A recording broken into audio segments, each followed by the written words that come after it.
Uh, Nice to see you all. I'm used to Zoom, not Google Meets, so please forgive me if I suck at this. But I'm a staff software engineer at Codecademy, and I have a presentation for you. Yeah, here we go. I'm not going to maximize because we're going to be doing a lot of code samples. But for a little bit about me first, I do web platform stuff at Codecademy, which means I'm working on everything from our React infrastructure to Webpack to TypeScript to testing. Um, I like OnRamp a lot in general as an idea, and I'm really excited. This is my first time working with y'all. I also have a lot of cats, so stay around at the end if you want to see cat shenanigans happen.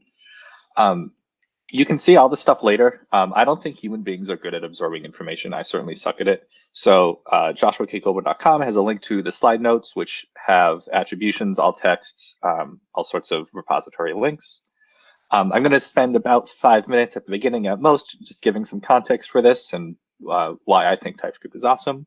We're going to go over what TypeScript is for a couple of minutes. Uh, Forgot to turn off my Slack notifications. We're going to go over maybe 5 to 10 minutes on some of the foundational stuff, what you might call beginner to intermediate for TypeScript, and some of the more complex things after that for another 10 to 20. It's hard for me to gauge ahead of time where y'all are at for TypeScript. So if you want me to go faster or slower, please let me know, and I'll definitely try to accommodate. And at the very end, I'll give you some tips for onboarding TypeScript into your projects if they're not already fully TypeScriptified. Anyway, my strong recommendation would be don't focus too much on the syntax here. It's certainly good to memorize, but I think the really important stuff is the concepts of TypeScript. It's totally okay not to understand something at first. I'm going to be going over a lot of things, so I definitely don't want you to feel like you have to understand everything immediately. At this point, I definitely recommend following along locally. If you don't have Git and Node installed locally, which I'm under the impression most or all of you probably already do, this is a good time. Personally, I really like VS Code as an editor. And now I'm kind of curious, just show of hands, who here also uses VS Code? Oh my God, that's everyone. I love it. Yes, good. And then I have a link to the repos in the slide notes later on. Um, cool. So TypeScript, yay. You might all have heard that TypeScript is a type superset of JavaScript. That's kind of its big catchphrase. But I don't think a lot of people out there have really done a good job of explaining why we use TypeScript in the first place. Just to start off with some background information, the web is evolving. When JavaScript first came out in 95, it was supposed to be a really basic scripting language, and JavaScript still has a kind of icky reputation. People like to bash on it, oh, it's JavaScript, but there are good reasons for why it is the way it is.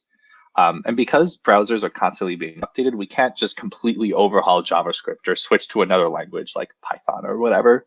We have to keep backwards compatibility. We have to make sure that websites that worked in 97, your old Neopets site or whatever, still work today. So we can introduce features, but we have to be careful with them. In this code snippet, I don't know if y'all have gotten used to template strings yet. The top little piece here is old JavaScript, and this is a new JavaScript, which works the same way as the old, but I find to be a little easier for development. These little pieces of syntactic sugar, as they're called, or little language features, are really nice for development, but they don't really change the core foundations of JavaScript itself. They don't make it a drastically better language or drastically easier thing to develop in. They just kind of add gently to it. And that's where TypeScript comes in. So at this point, y'all can clone the repo locally, get it started in VS Code. Personally, what I recommend doing is get cd to wherever your repos are, git cloning the thing. I actually already did. Yada, yada, yada. cd into the directory, and then code space dot. And then you can get the thing opened locally. So just show of hands, who here has finished doing that and also wanted to do that in the first place? I just want to know if I'm going too fast or should give you time to clone things now.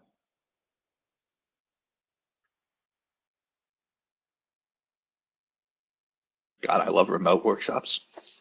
Not awkward at all. Cool. I'll give you all another 15 seconds, 20 seconds.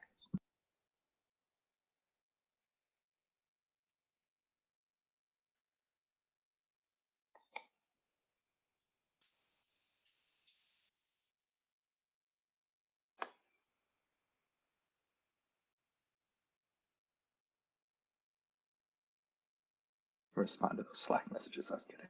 Hell yeah.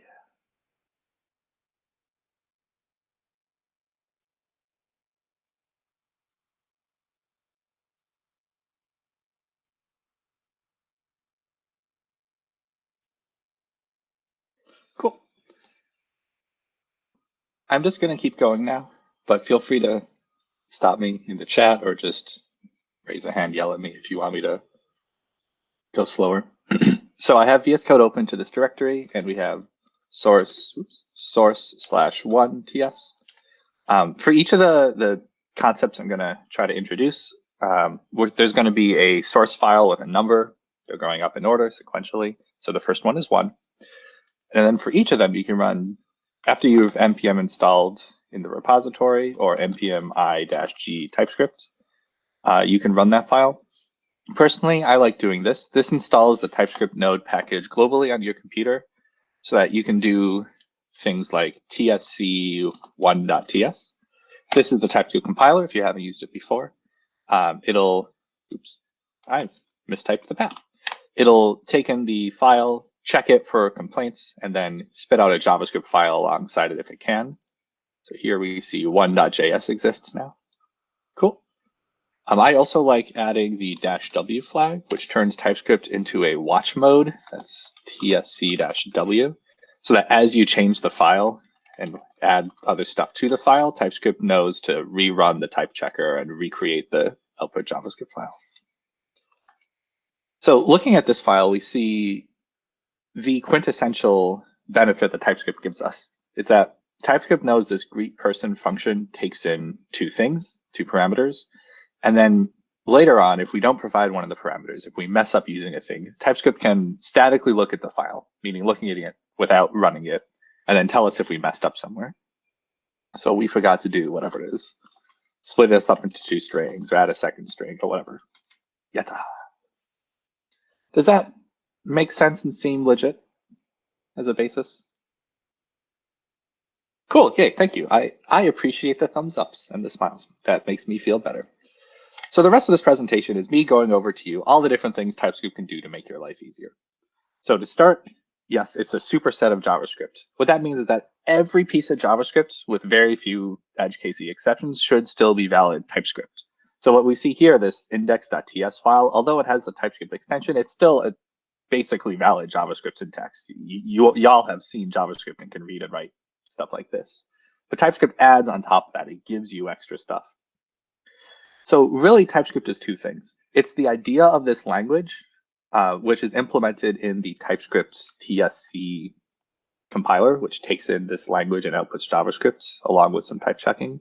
But it's also a series of editor experiences, what's called a language service, which means it looks at your code and tells your editors, such as VS Code, how to work with that code. Like if the editor asks, go to definition on this file, or excuse me, on this function, TypeScript can tell the editor, okay, it's declared there. Or if we want the editor, I'm going to right click and rename. If we want to rename something, TypeScript tells the editor, this is all the places you'll have to rename or make that edit to. So it allows the editor to do some really powerful things for you. It allows you to change a bunch of files or move a file around, which is really nice. And there are actually like a lot of surprisingly powerful things that TypeScript can do. Like, let's see if there are any refactors. It can extract different things to functions with like fancy names on them. It can actually like do a lot of really, I don't know, sometimes useful automatic changes to your code, more of which we might see later. So cool, TypeScript is both the language with the type checking and then a series of experiences that you get better in your editor. Do y'all have any, by the way, questions or comments so far before I keep going? Cool. By the way, I don't normally say y'all so much. I spent a week in Asheville, North Carolina, and now I feel like I'm pretending to be a Southerner. So please forgive my weird language strategies. But cool. I do want to note you don't have to use VS Code for TypeScript. Sublime, Emacs, Vim. Do we have any people here who care about Emacs versus Vim? I've noticed like over the years, no one really cares about that debate anymore. Tabs or spaces though? Am I right? Okay. Basically, every major editor supports TypeScript, either first class built-in support, the way VS Code does, which is kind of unsurprising given that they're both made by the same company, Microsoft, but also all the other ones have community extensions. And in case gainful employment for money is of interest to you, a lot of companies are looking for TypeScript. That's like a big boost on the resume. So if you want cash, one of the good strategies.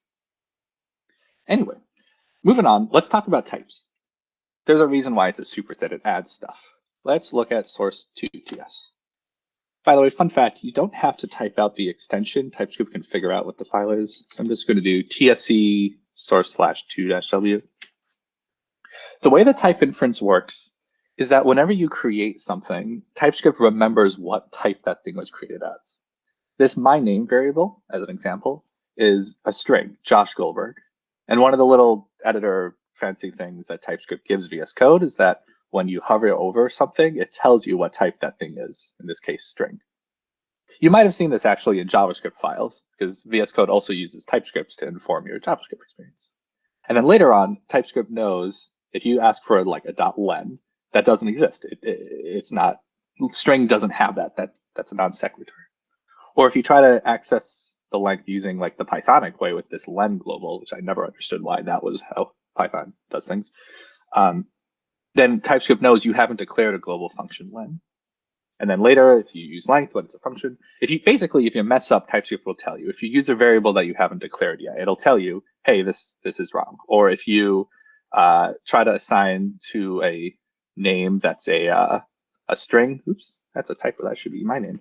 If you try to assign a number to something TypeScript knows is supposed to be a string, it'll complain.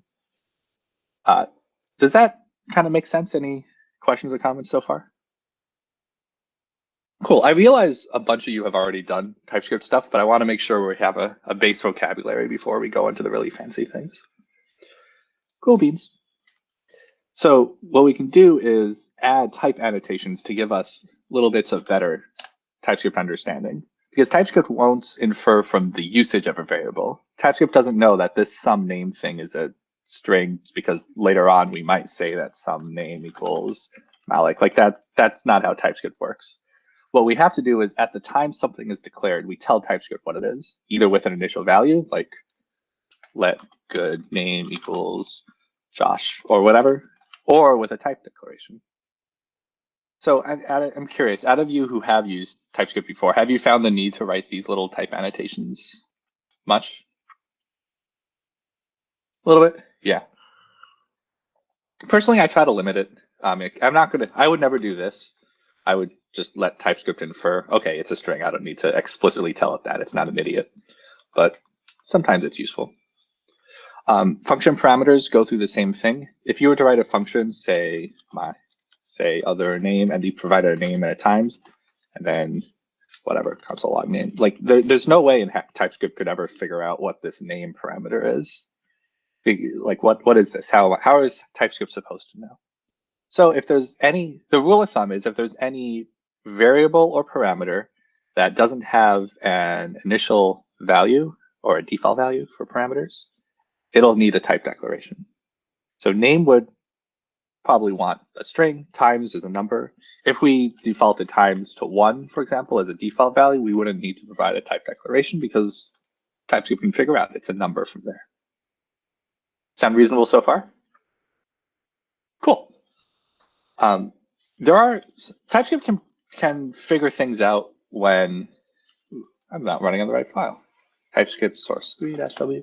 TypeScript can figure things out from the usage. If you want to declare a function like let join names and then later on say that join names is some function that does something, TypeScript can figure out, okay, join names is supposed to be a function that takes in a parameter of type string array. Therefore, this names is going to be a parameter of type string array. Fun fact, this is how you declare a function type in TypeScript. It's parentheses, list of parameters, arrow, the thing it returns. And later, also, if there is a function on something that exists, like for each, and TypeScript knows that an array's for each takes in a callback with blah, blah, blah, then it'll know that this fruit array, the first parameter for each, is the type of the array, so string. Any questions or comments so far? Cool. Moving on.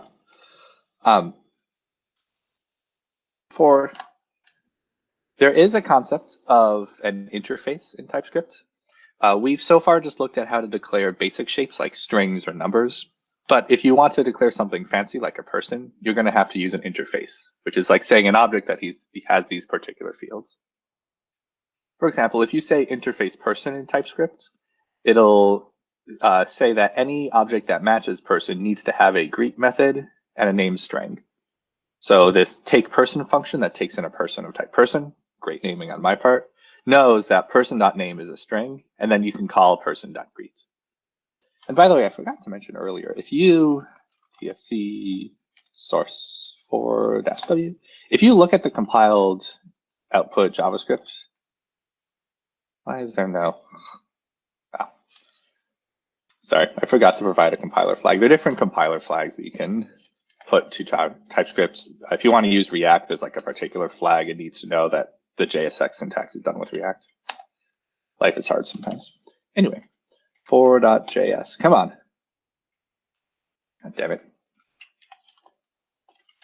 Come on, TypeScript. Letting me down here. Whatever. What I'm trying to show you, and failing to, is that in your source files, you might have these type annotations, but these are only there for TypeScript things.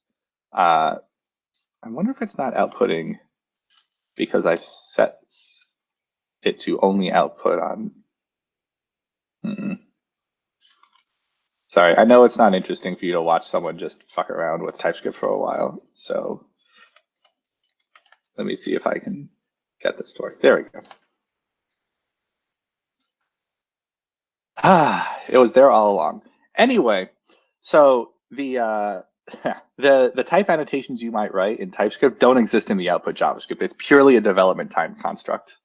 That was an effective use of our time to go over that. So you can see in the source file 3ts, the colon string might exist, but then in the output JavaScript, the browser node, whoever's running your code doesn't give a shit what type your constructs are declared as. It's just code. Anyway, moving back on to 4. TypeScript is what's called a duck-typed language, which comes from an old phrase that I learned when I was learning TypeScript. If it looks like a duck and quacks like a duck, it's probably a duck. What that means is this take person function, which takes in a single parameter of type person, can take in any object that just so happens to match the person interface. If you have this variable, say SpongeBob, that's declared as a person, you've explicitly told TypeScript SpongeBob's a person, and that works. But you can also just pass any object that happens to have greet and name on it. This is the key thing with TypeScript. It's not, I should say one of the key things. It's not like a C# or C++ or Java where you have to compile the code down to some like intermediate level, like a DLL or whatnot, or an exe.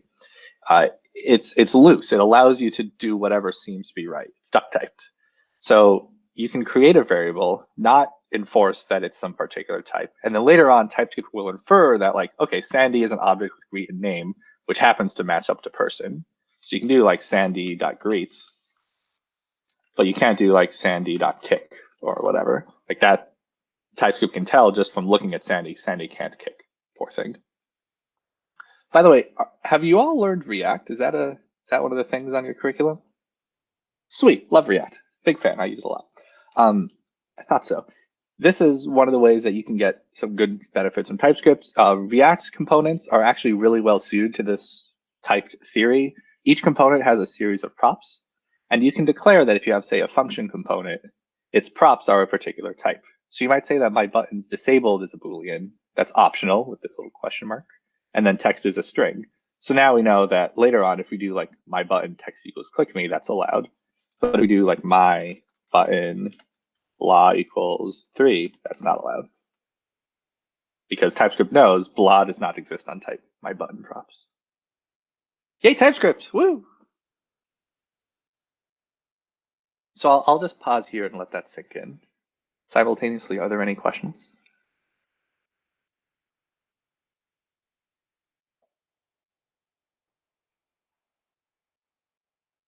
Cool. Well, thank you. I appreciate the acknowledgement. One last foundational type. One of I think the most confusing features for me, at least, is generics. So you might have experienced generics if you've played around with other languages or looked at like how arrays work, but there's no known type of an array's contents in JavaScript. Each array is allowed to have whatever contents it wants, strings or booleans or numbers or a mixture of them. Similarly, in TypeScript, if you want to declare an interface, let's say this box thing, you might not know what the contents are ahead of time. Some people might do it with numbers, some strings, some a box of other things. So for generics, what we do is we use this arrow syntax, this carety thing, which a lot of other languages also use, to say that at whatever development time, different uses of this interface might provide a different T. Like this log box here can infer that T is string because it takes in an object where contents is a string. So T is contents, contents is string, T is string. Here we can infer that contents is a number because that's the type of contents. And T's can be whatever you want. So in this log box, we've resolved that log box is an interface. It takes in a box, which is of type box of Boolean. Yay, interface generics. Cool. So let's say that we were to declare an array of, I don't know, I like strings because they're simple. I'm not going to type everyone's name out just half here because that's too much time. We can see that the built-in types names string is kind of a generic. So if we do like names.map, then the map function is itself taking in a generic. It's map of string. So if you ever wondered how TypeScript makes these functions like for each or map or whatnot type safe, or if you're just now learning it and have been wondering for 5 seconds, that's how, with a generic. Any questions or comments on this stuff? Yeah, I have a question. When would you want to use a generic? Because I've been like trying to understand that. That's a great question. Have y'all learned, damn it, have you learned like nodes and graphs and stuff like that? Like the algorithms? Started to? A bit, but not really much. I didn't really. Okay. No one really learns that stuff. They just memorize it until they pass the tech interview, and then later on, they've just forgotten it all. My dad used to teach algorithms, and it was the pain of his life that 95 to 99% of his students would forget it all. But yeah, let's say you have a interface node, which has a contents, and then neighbors node t array. Actually, I think there's a built-in node type, so let's call it my node. Browsers declare node type. Or you might have like a interface linked list of T, which takes in a, I don't know, contents T, whatever, and then a next, which is optional of linked list of T. So that's one way. If you were to try to implement a singly linked list in TypeScript, you might declare an interface like this. So like function print list would take in a list of T.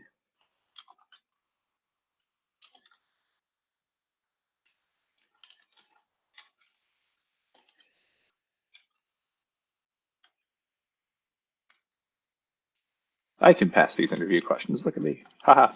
Yeah. So that might be like why you'd use it in one case. In real life, you're probably not going to be implementing linked lists too often, but they're there. Also, there are a lot of library methods. Like, have you used Lodash or experienced something like Lodash before? A few no's, a few yeses. Yeah, so if you're writing a generic helper, like something that prints out all the members of an array, and you don't know what's in the array ahead of time, you might use a generic to make it a little more type safe. Does that answer your question?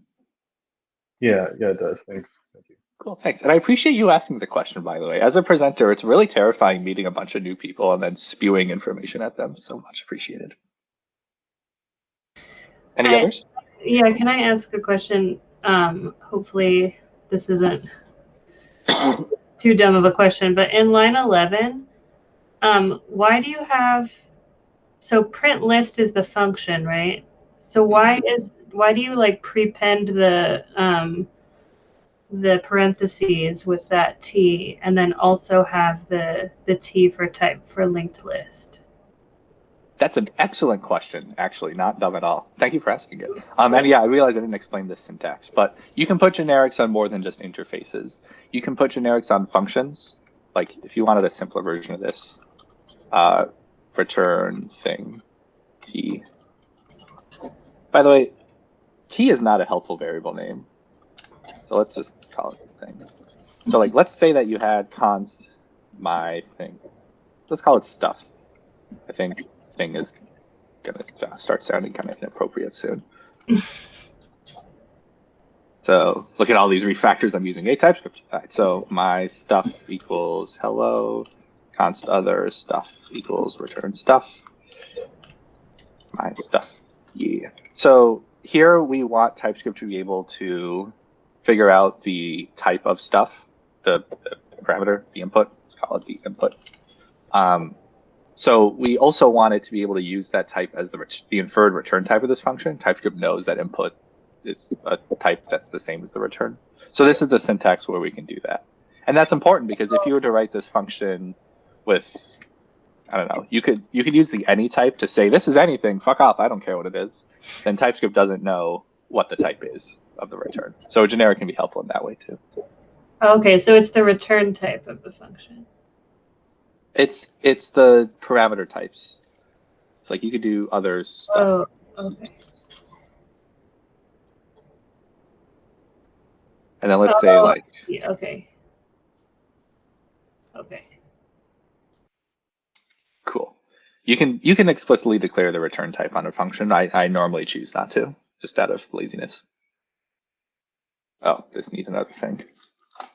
There we go. Does that answer your question that you meant to ask?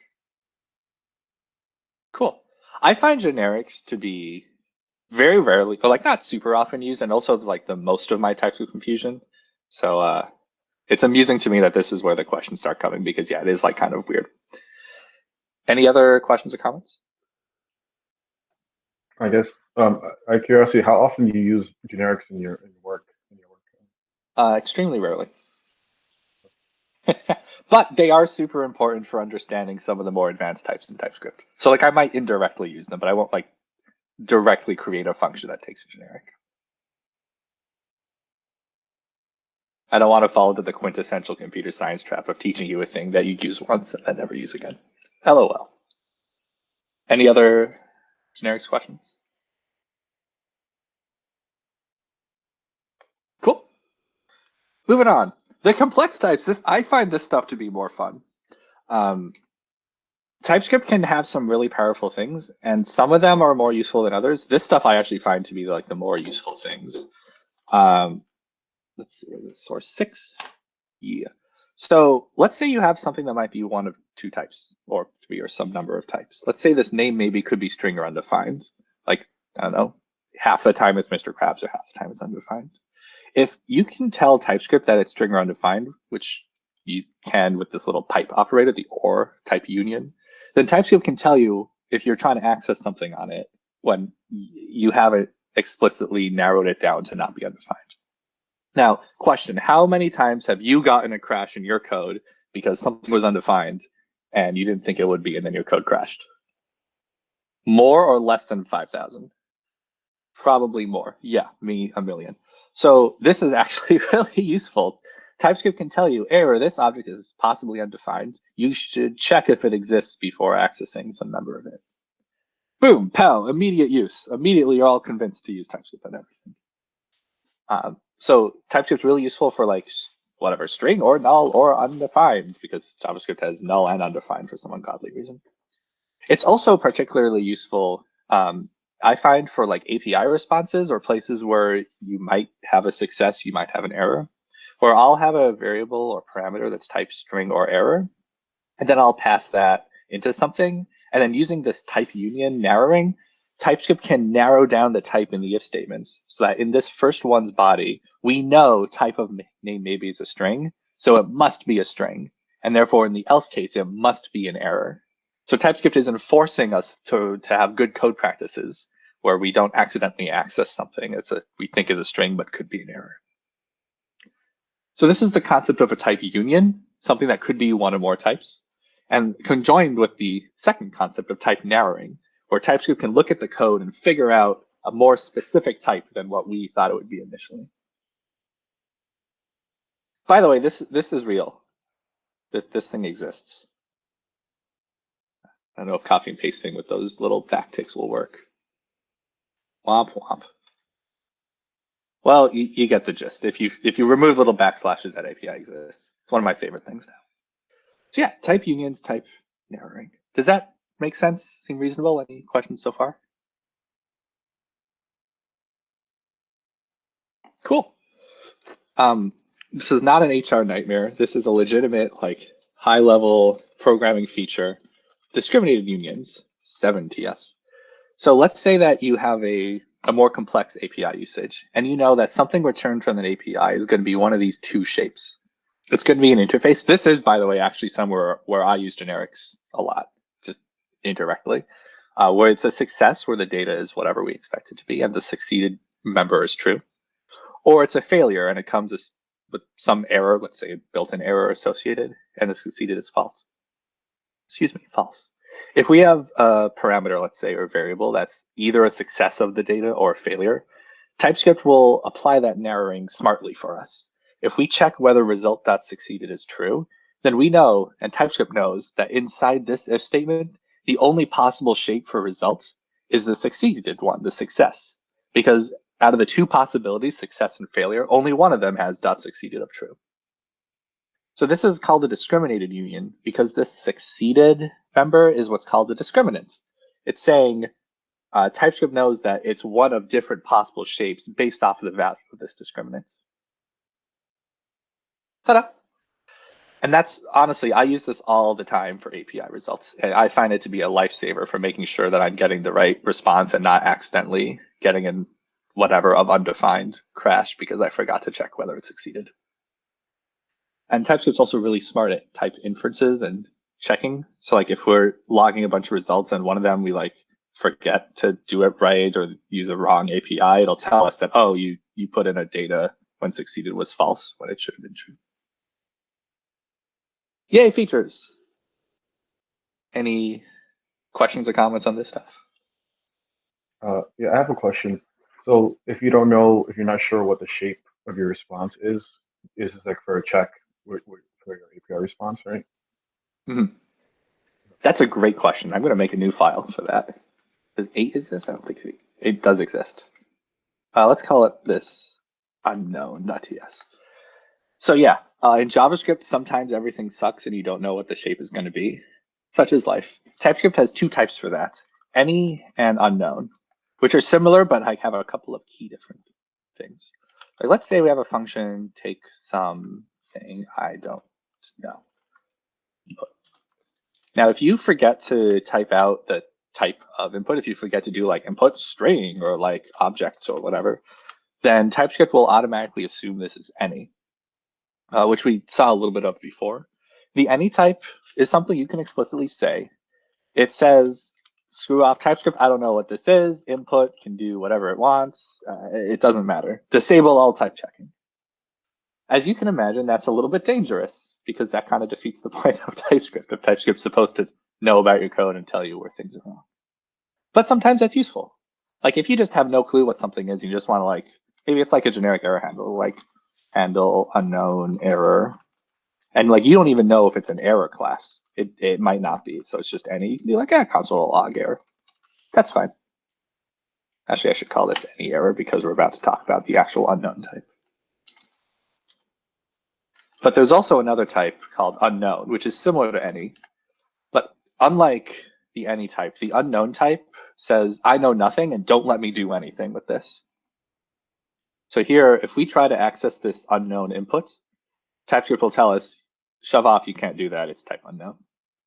And then you can only do stuff with input if you narrow the type. So like if we check and make sure, okay, yeah, it's a string, I'm pretty sure, then TypeScript will narrow down that the input is actually a string, and it'll allow us to do stuff with that. Yay, narrowing. I'm glad you asked this after we went over discriminated unions and type unions. Does that answer the question you meant to ask? Yeah, it does. Thanks. I never heard of unknown as a type. So, yeah, they're relatively new and a little bit of a pain if you have to completely narrow down everything. So a lot of people just slap an any on things and call it a day. I will say though, if you're ever in a place where TypeScript's giving you pain, there are a few strategies to get out of TypeScript's annoyance. Like if you have an interface with name and you know the damn thing is a with name, you're like pretty sure TypeScript isn't letting you. You can say like const whatever equals input as with name, or like you can call I think a better example would be like, let's say you have a let input unknown. You can say like be safe input as with name. This as cast is a TypeScript only feature. It says shut up TypeScript. I don't care what you think the type is. It's actually whatever I say here. And this is one of those, like, it's kind of like a type declaration, but on top of a usage of a thing. So it tells TypeScript this is actually a whatever it is with name, not the thing you originally thought it would be. Another one of those features that like ideally you should never use it because your code should be like perfect and completely typed, but in real life that's like kind of impossible. Make sense so far? Cool.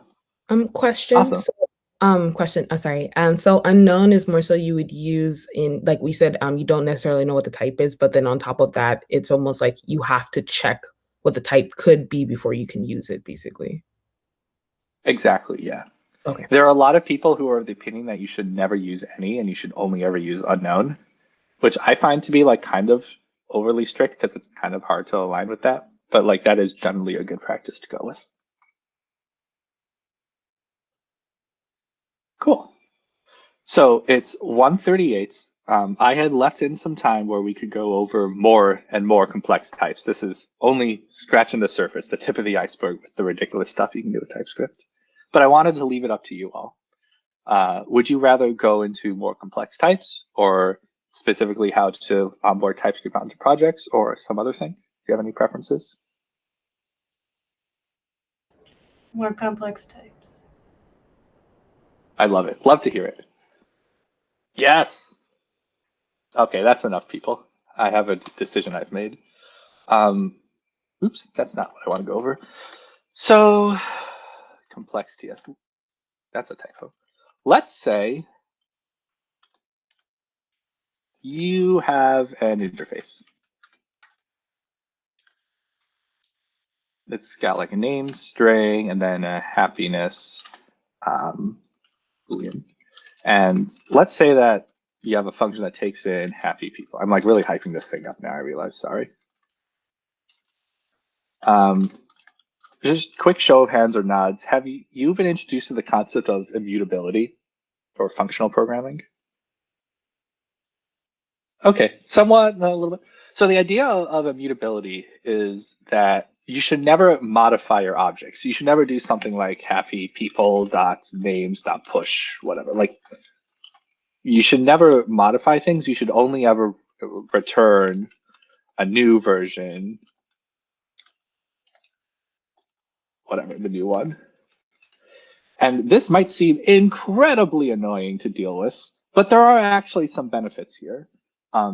When you never modify an object, you can be guaranteed throughout your program that the object is not going to change unexpectedly. You're not going to pass some object to a function and then later on the object's going to be suddenly different. And you're like, what the fuck, when did that happen? How was I supposed to know?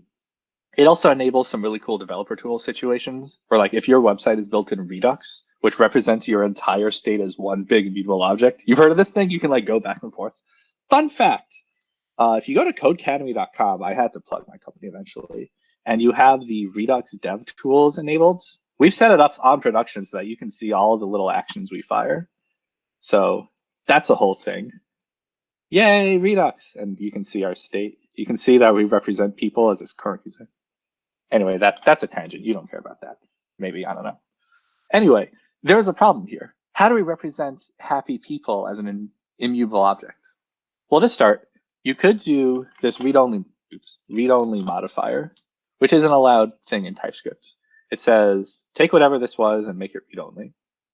And if it takes in a string array or array of whatever, it turns it into a read-only array.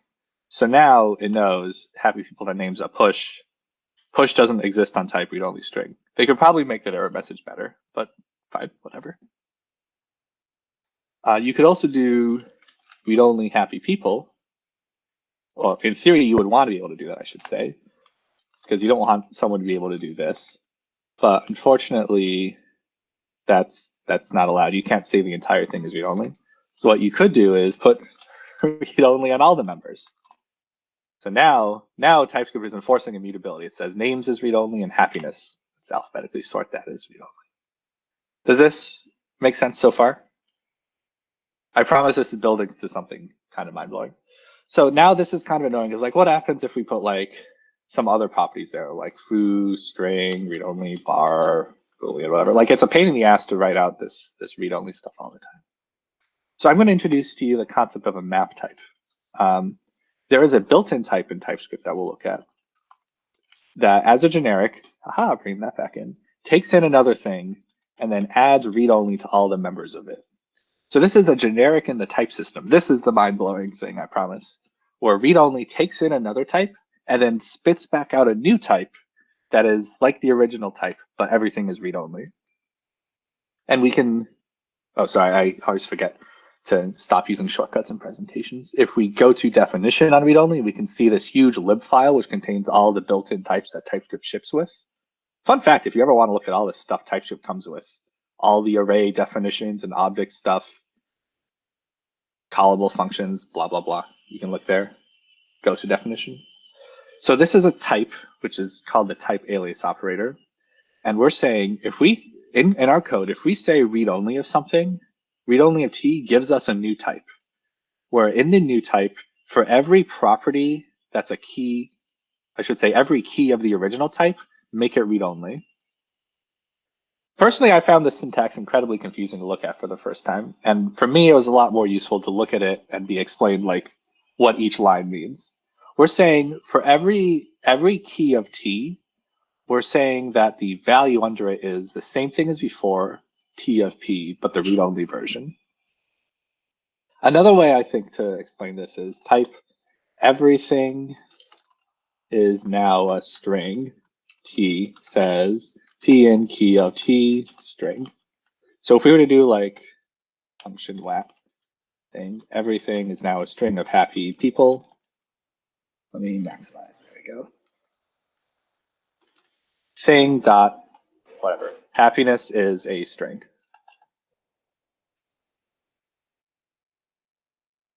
So this is logic in the type system. This is almost like declaring a function where everything is now a string, or read-only are two types that are functions in the type system, sort of, that take in a type and then return a new type. So happiness now is a string because everything is now a string in happy people. Does that make sense and seem reasonable? Questions? Cool. I have kind of like a more general question about the difference between, or when you would use an interface versus declaring a type. It's a great question. Because you could do this. You could say type happy people equals this. And now you're wondering in your head's like, well, why are there two ways of doing this? I also wonder why there are two ways of doing this. Technically, there are some very key differences between a type and an interface, but they're kind of edge casey, not super relevant to most uses. A type is typically used when you want to do some fancy logic, like string maybe would be like string or a number, or like string or null or undefined or whatever. I would recommend sticking with interface when possible and then switching to type for just the fancy stuff, like the discriminated unions or the mapped types like this. You can use a type everywhere. In fact, that's what we do at Codecademy, just to keep it simple. But we found that the error messages tend to be a little more confusing for types. And TypeScript runs a little bit slower with them, so we'll probably switch to interfaces. But they are kind of two different ways to achieve almost the exact same thing, which everyone finds annoying. Out of curiosity, have any of you seen or used these like mapped types before? Cool, I'm glad I showed you something new. Any other questions, this or anything? It's more of a statement, but why, in your opinion, would you say TypeScript lends itself well to object-oriented programming because you have interfaces that kind of like shape for objects? That's a great question, honestly. I think TypeScript is best suited for functional or immutable programming, but it does have a lot of really good features for object-oriented. It's kind of funny. You can tell how like a product or a language or whatever evolves kind of based off of how the people behind it work on things. TypeScript originally was like a very object-oriented based language because its creator worked on C#. It was at Microsoft, which does a lot of C#, C++, other object-oriented stuff. But I haven't even talked about classes today because recently TypeScript is written as like a very function-based language, and a lot of web people, React, for example, have moved away from classes. So just to show off, you can do classes in TypeScript. You can do like class, I don't know, my component with a render. This might look familiar to you. And then if you have like a props, you can declare, I don't know, kind of like props. You can declare my props.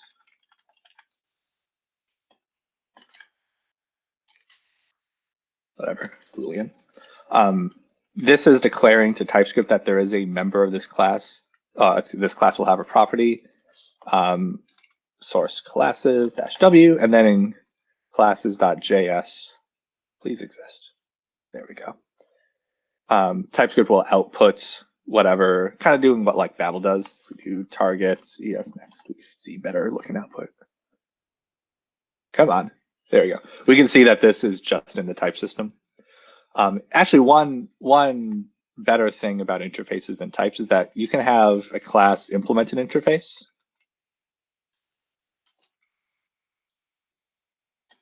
So if you say my component interface, and then, oh no, that's a bad error. There we go. Then you like forget to put something there. TypeScript will let you know this class doesn't successfully implement that interface, you jerk, because this was required.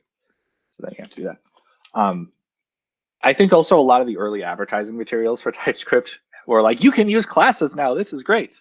But they've dialed back on that because TypeScript really is supposed to just represent your JavaScript, whether you're using functional or imperative or class or whatever. Does that very long-winded, code-heavy explanation answer the question you meant to ask? Yeah, it does. Thanks for that. Cool. Related to this, so we did this exercise for our training module in TypeScript, and I couldn't figure out how to refer to props in React with a class component. So I just changed everything to functional components to make it stop yelling at me. But so how, if you did have a class component, would it be something like this? Would you just say props and then whatever the type of the props is after a colon, like you did there on line 10? But would you even have to call it props? I would do something like that. I would use a class. And actually, this brings up generics and the thing I was going to talk about next.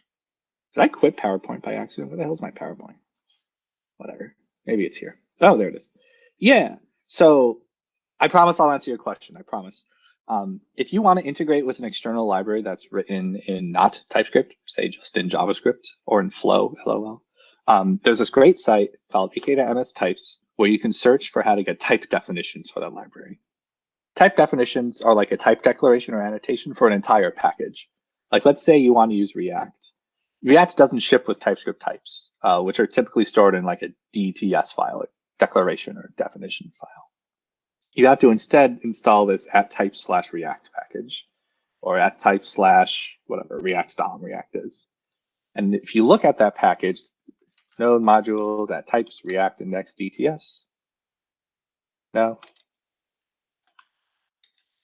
Package JSON. Come on, VS Code. Kidding me. Manually. There we go. Okay. So if you look at the type definitions for React, you can see all this lovely TypeScript syntax. So if you ever wanted to learn advanced TypeScript type syntax, you can just look at the definitions for the things under DTS.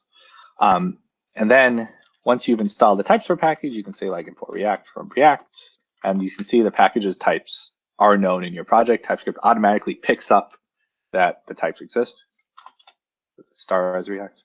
So yeah, you wanted to declare an interface or a my component that extends React.component. For this, you would actually use a generic, my props. And this is sort of like a really good example of when you'd use generics and like when the design for them makes sense. Because the React.component, if you go to definition, there we go, bring that over there. React.component is a class with a generic. Fun fact, classes can also receive generics. With the horribly named P and S, it's for props and states. So you might say like interface my state, count number,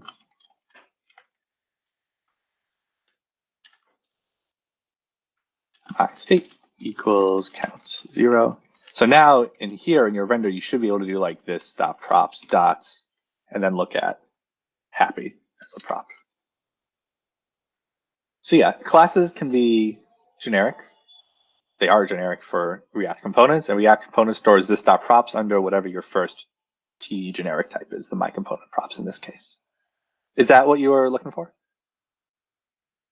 Cool. I also applaud your decision to convert to function for React, because I personally also try to convert everything I touch to function. Love me some hooks. Cool. What else? What's up?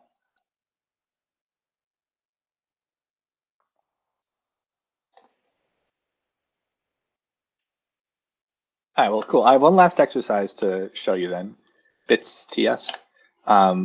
This is my favorite thing to do in the type system. Let's say that we wanted to find our own types, type bit equals 0 or 1. This is an example of a literal type, where it's not just a number. It's more specific than that. It's specifically 0 or 1. And then bit here, TypeScript knows is specifically a bit. So we can do like if bit is 0. So like if we narrow down this bit, TypeScript knows that in this case, if bit is 0, bit is 0. That makes sense. But you can do logic in the type system using what's called a conditional type. For example, you can make a conditional bit type, type bit flip, which takes in a t. And then if that t extends 0, meaning if the t is something like that, you return one thing. So this is like a logic in the function in the type system. So type my 0 equals bit flip of 1. Can anyone take a guess what the value or what the type value of my 0 is?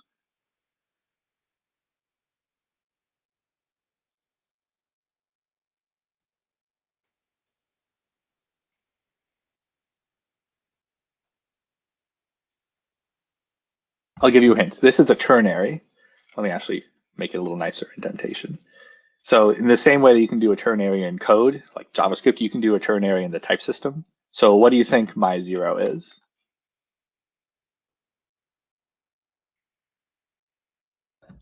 Was this an answer? Yeah, it's 0, exactly. And just to prove that to you, well, first we can hover over and it's 0. Now, I'm not saying this is useful. It certainly isn't, but I think it's a cool little exploration, like practicing dribbling rather than actually playing a game. And like if we pass in 2, that's not allowed, but if we pass in 0 to this place that takes in a 0, that's allowed. So you can do some real weird stuff here. You can do like I don't know, type bit and, which takes in like A and a B. And then like if A, B extends 0, 0, then it's 0, or A, B extends 1, 1, it's a 0, or otherwise it's a 1. So let me show you 2 new concepts at once. I think this will be the last stuff we have time for today. So you can restrict the types of your generic types. So here we say that this bit add takes in 2 generics, and they both must be bits. You can't do like type whatever equals bit and string number. They specifically have to be like a bit or a 0, like something that can be assigned to bit. Bless you. And here we're saying we're checking 2 things at once. We're checking if A and B, the array containing A and B, this is called a tuple, array of a fixed size, extends 0, 0, then the result of bit and is 0. Or if it's 1, 1, it extends 0. So for any other combination, which would be 1, 0 or 0, 1, then it would be 1. And in fact, we can actually use a union type here to simplify this. So, hooray.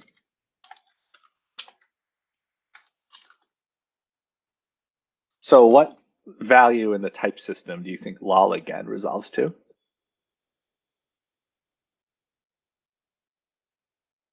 Exactly, yes, 1. Thank you. Much appreciated. Cool. Again, you're not going to be doing this in your production code, but I think being able to do this stuff is really useful because there are legitimate use cases for the TypeScript type system. Sometimes you do need to use like conditional types or mapped types or stuff like that. Conditional map types are particularly useful if you need to represent how a function might take an input and then modify it to some output, like turn every string into an array or vice versa or something like that. So yeah, this stuff is cool. I like it. I think it's fun, kind of stupid in a good way. Anyway, last piece of advice before I open the floor to any other questions is if you are onboarding TypeScript, I definitely recommend before doing a lot with it, try to familiarize yourself with the foundation types in this talk. You don't have to use this talk. I won't be offended if you use like typescriptline.org. There are some really good resources online, but I found TypeScript to be really confusing, like more confusing than a lot of other things when I didn't know what was going on. So it's definitely good to know the fundamentals first. And then lastly, if you're going on a new project, it's a lot easier to just put TypeScript for everything from the start than taking in an existing project and turning everything to TypeScript. So I'd recommend try a few files at a time. Whatever build system you're using, whether that's like Webpack or some like fancy thing like Gatsby or Next, most of them by now support being able to have some TypeScript, some JavaScript files. So I'd recommend convert a few at a time, see how it feels, and incrementally go. Don't try to convert like 3,000 files or 300 lines or whatever to TypeScript at once. That gets hard. Cool. That's everything I wanted to present. Thank you for being excellent listeners and collaborators. What other questions do you all have? On line 25, for the type whatever 2 bit and 0, what would that type be? Like if bit could be either 0 or 1. I'm so glad you mentioned that. That would be 1, which is a bug. I wrote a bug and you found it. Congratulations to you. Technically, what this should do is A, B extends 1, 0 or 0, 1. That would fix that. Because in this case, good catch, very good catch. Okay, that makes sense. Thank you. That's what you were looking for? Yeah. Yeah, because I was like, if it's declared like either 1, 0, I can see what it would be, but I didn't know what it would be if it could be bit could be either 0 or 1. So that makes sense. Cool. Good catch. Cool. What other questions do y'all have? I have a question. So, do you have like any advice or any tips of like how to read like some of the like ambiguous error messages you might get? I'm getting more comfortable reading them, but I don't know if you have like a system to like deciphering it yourself. I have seen some bullshit from TypeScript. It's really upsetting. Yeah, my first piece of advice would be it's not just you, it's everyone. TypeScript gives some real bad error messages. I think even in some of the stuff we were looking at here, there was like some bad. This one was good, but like, yeah, like this one's bad. I wish I had examples on me of like really, maybe at work we have something bad. I don't know. Maybe this one. There we go. No. Yeah, whatever. I don't have examples, but you got into like the pyramid of death, they call it, where it's just like 15 lines of slowly increasing indentation. What I normally do is I will start at the bottom and then work my way up. So like I'll try to see what the exact issue is. Let's see. Let's say that you have a type A, B, C, D. And then like, oh, let's say it's an interface. And then you say like let wax nested equals A, B, C, E. Did I already declare a wax? I did, didn't I? Okay. Oh man, they made this error message better. It used to be so much worse. Fun fact, literal types work. You can say that D must be true. It can't be any type of Boolean. It's like, let's say, does this give a bad, come on, please give a bad error message. There we go, okay. So yeah, if this is all right, this is not terrible. What I'll do is I'll look at the very bottom of it to see exactly what the particular location that's complaining is. So in this case, that's D is missing on type E Boolean. And I'll try to piecemeal together what the very specific complaint is. Most of the time when you get these really big problems, it's because TypeScript is telling you the entire type and then narrowing it down. But yeah, I think having the good fundamental understanding of assignability, like why the very specific thing isn't assignable, is like most of the like what you need to figure out the error most of the time. Does that give you a satisfactory answer?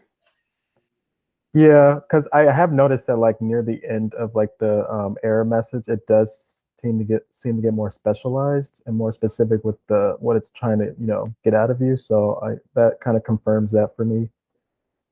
Cool. One real pro tip, if you're interested, is go to the TypeScript issue tracker, Microsoft TypeScript issues, and then search for the error message. And sometimes you'll find other people who are like, what the fuck is this? I don't know what any of this means. Please tell me. And then TypeScript team will be like, oh yeah, we should make this better. Here's what it should say, which is like surprisingly useful. So if you look, I'm just going to do a quick search for labels. What was it? Domain error messages. Like the team's actually super duper accepting of people saying, I have this code, the error message is garbage, please make it better. So if you do have a case where you think that there is a better way to make an error message, there you go. Then like you can report it to the TypeScript team. They're super open to that. Does that make sense and seem not too extremely out of the norm? Yeah, this was very helpful. Thank you. I have like a better grasp on like generics in general too. Yay. I'm glad.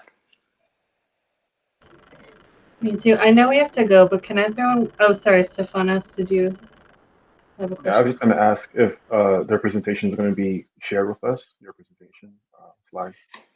Yeah, on my personal site, you can get to it. Josh Goldberg. I have the slides link and the repo link. And then I also emailed, oh God, I forgot her name. Is it Dana? Yeah, Dana. And so she should have it if you forget everything about me and don't have that stuff. All right, cool. Thanks. Thank you. Just really quick, hopefully.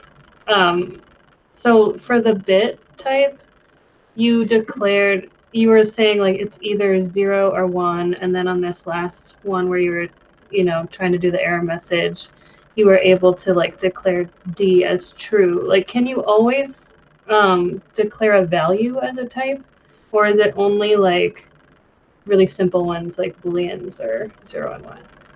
Great question. You can always declare a value as a type. In fact, it's actually a kind of common strategy. By the way, I don't know if you're on a schedule, but I'm just going to stay here until you all leave.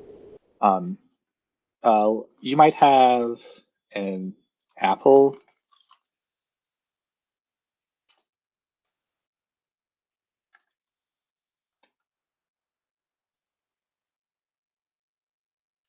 and a banana.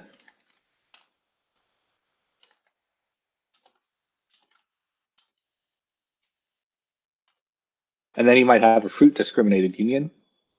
Type fruit equals apple or banana or cherry. And you might be able to discriminate on that. So like if fruit.shape is round, inside this if statement, can you guess what type fruit is inferred to be? Apple. It's either apple or cherry. Oh, right, cherry. Didn't say. You're on the right track. Yeah, so you can always have, this is called a literal type. A primitive would be something like a Boolean or a string. That's like one of the foundational core building block types of JavaScript. But a literal type is something even more specific than a primitive. And they'll show up all over the place in the type system. If we do documents.queries or create element, yeah, and then go to definition on that, This is, by the way, why you want to get good at your bit flipping in the type system, because some of the built-in types are ridiculously complex because of how stupidly complex browsers are. So in document.createElement, TypeScript has set up this key of element tag name map so that when you create an element with document.createElement, TypeScript knows what element's type is being created. So like, if I realize this is like incomprehensible to look at now, but the end result is pretty sweet. It's document.createElement. And then if you say div, by the way, see how this autocomplete is actually just element names? That's informed. That's TypeScript being able to tell you that this element tag name map says when you pass in one of these strings for document to createElement uses the corresponding result type. So here we see createElement's generic is div, and the returned type is HTML div elements. That's declared. Or that was it there.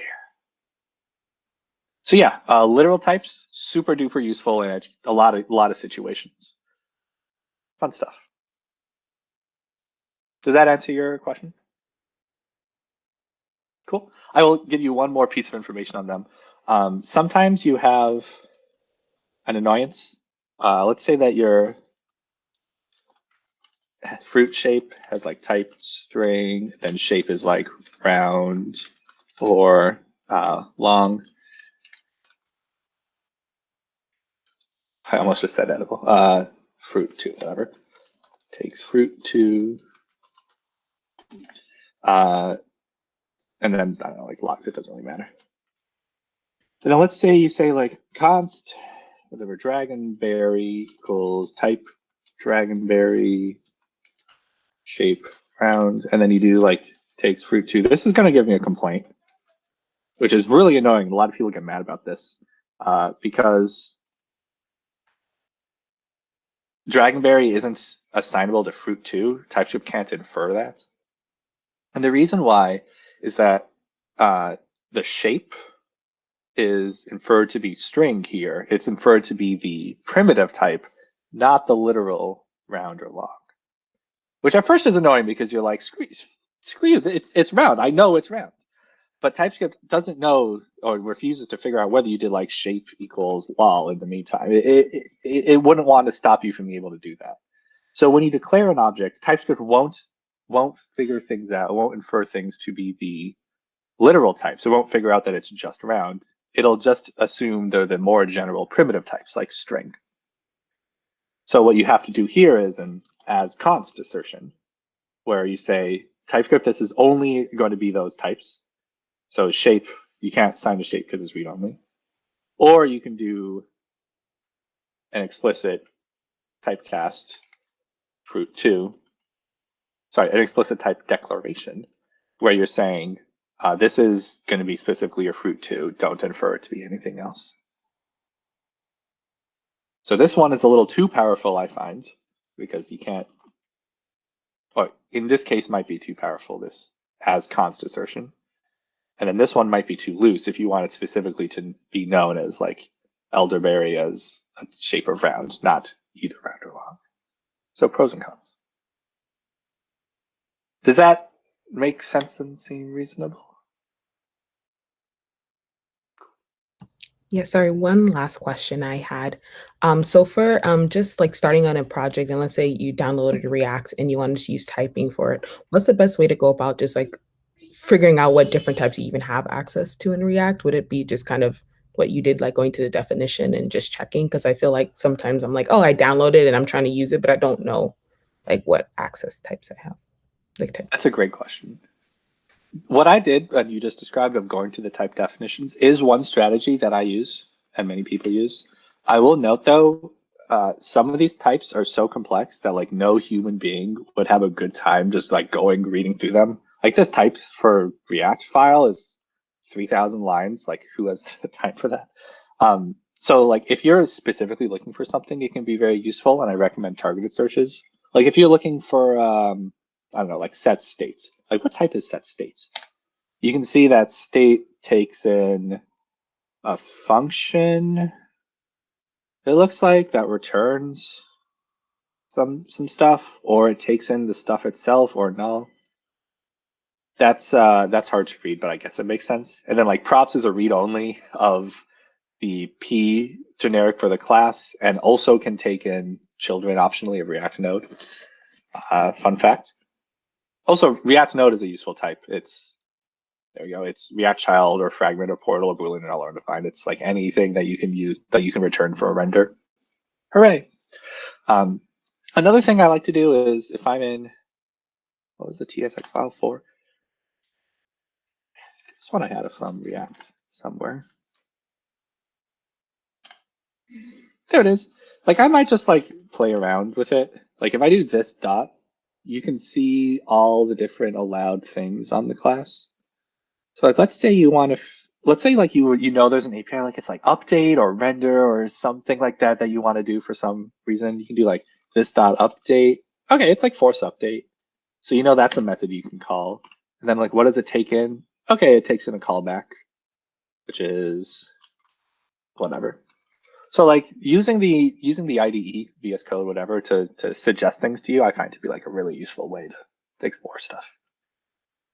Does that answer well? Sound good? Yeah, it does. Thank you. Cool. By the way, I realize we're over time, and although I'm staying, I won't be offended if any of you just leave. That's fine too. What other questions do you have? React, TypeScript, anything?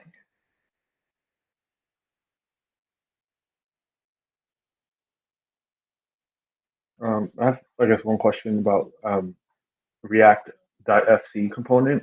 Using that, or I suppose not using that is what the main difference, I guess. It's a great question. For context, import React from, let's say you have a component.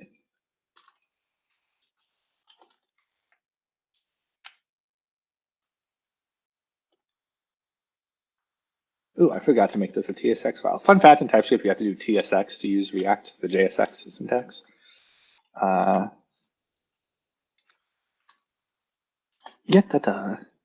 So this is like a fancy way of declaring a function that takes in an input. Another way you could do this would be, by the way, I'm using fancy VS Code shortcuts to multi-select. That's like one of my favorite things, and I could honestly give a whole other talk on that.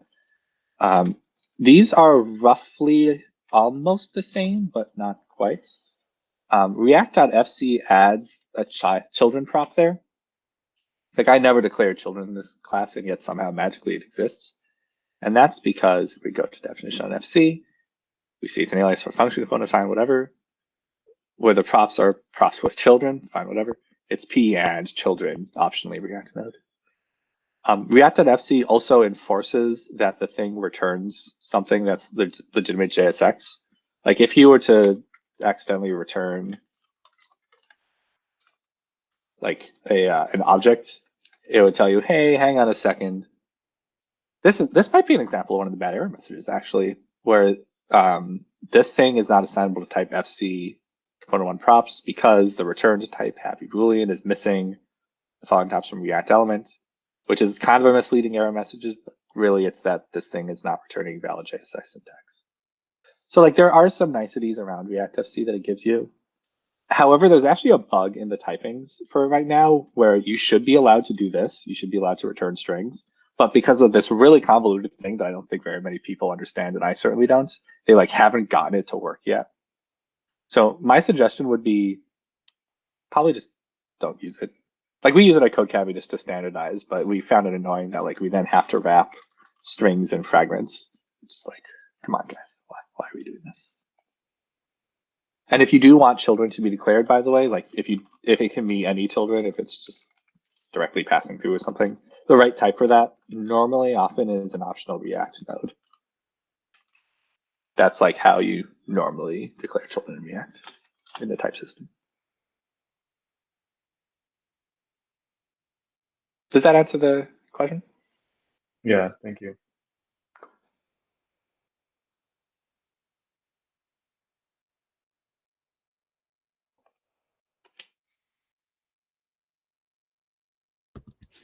Cheers, mate. Appreciate you coming through. Have a great day. You too. Pleasure.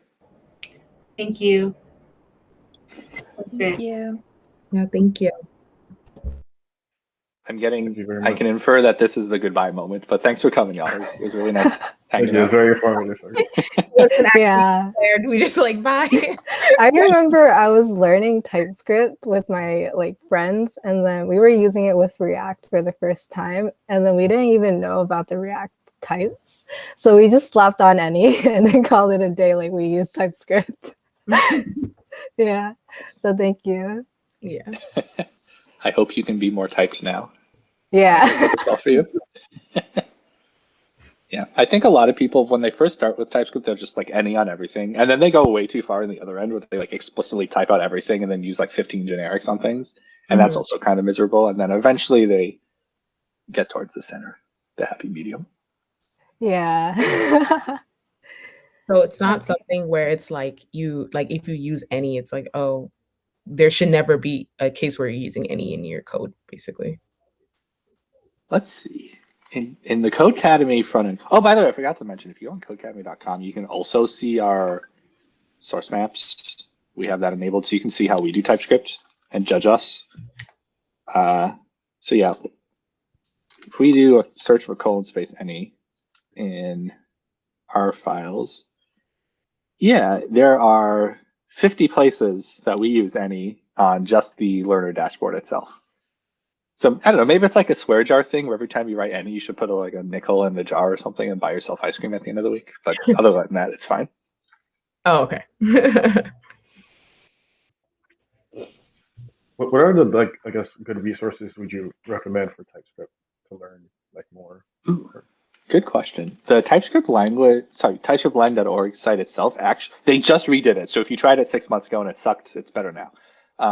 They just redid a bunch of docs, and they have targeted guides for TypeScript for JavaScript programmers, which explains basically all the stuff I explained, but more formally and with more details. Generics. They call it structural. I call it duck typed. I think duck type is a cuter name, so whatever. I'm not changing. In general, I think Stack Overflow, the TypeScript team has made an effort to answer the top SO questions for it, so they're normally pretty good too.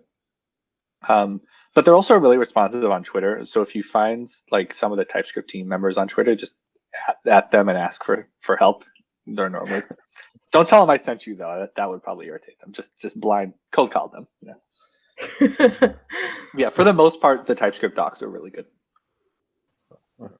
Oh, I have a question about TypeScript. So in our backend code, we're all working together for this one project, and for authentication, we wanted to make sure that the user's object is attached to expresses their own typed object. But so I went into Google, and then declaration merging came up. Yeah, and then that was I didn't really know how to get it to work so that it knows about the user object. We're just slapping onto their object. So yeah, I ended up having to do a global declaration. I'm not sure if that was the right way to go. Yeah, express types. I've wrestled with these before. They're not easy to mess with in the type system land. So props to you for getting something to work in the first place. I'd say whatever works works. If there's a global type that you're using, that's totally fine. Yeah, that was so hard. I was trying to go through Stack Overflow, looking through everything, finally found an answer like that. Cool. Yeah. I don't know of a better way, honestly. That's how I've solved it before. Oh, okay. Solved.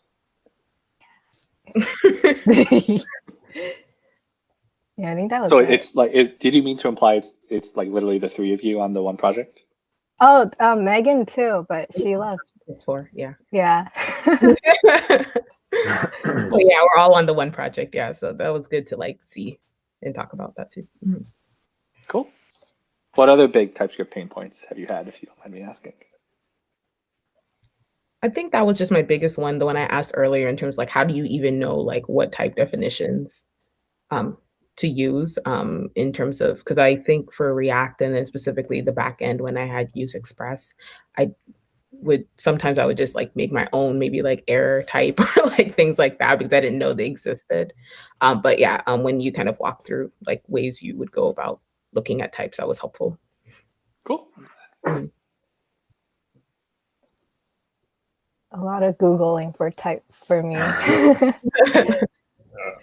Yeah. Yeah. Okay, I guess well, thank you for talking to us about this. This is actually one of the most helpful technical workshops for me this far. So yeah. Well, I'm glad to hear that. Definitely, if you have any feedback to me, to Dana, whoever, I'm very open. Yeah, But it I will was save really you fun. the pain of. Yeah, I'm glad. I'll save you the pain of figuring out whether it's a goodbye and just hang up now. But thanks, Zach. See you around. All right, peace. Thank you. Bye. Bye.